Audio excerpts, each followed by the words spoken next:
definitely a challenge how to sustain a story. I think that there's something about telling a story over time and sharing pieces of it so people, they get hooked. They want to know what happens, and then, kind of teasing the story out a little bit.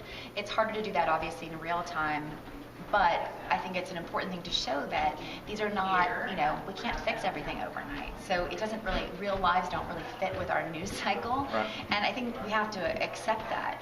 However, I think there is a way to keep people connected, whether it's to, when you really specifically look at one person's life and the arc of what happens to them in a period of time, maybe not over 10 years, but maybe over 6 months. There's something to that, and I think once people have an emotional connection, they're going to want to know, did that woman survive childbirth? Did her child survive? Read the follow-up. Yeah, I think there's, in having made a documentary film around maternal health, we've gone up and done follow-up stories, but we haven't shared those follow-up stories with the public yet. We wanted to make sure that we got enough people to know what happened in the first place before we sort of bring them back. And I share those stories often when I talk at conferences and events.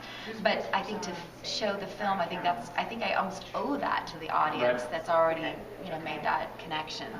In the same way that I've stayed in touch with all of those people, you really do emotionally, you connect and you want to know, you're invested in their life and their livelihood.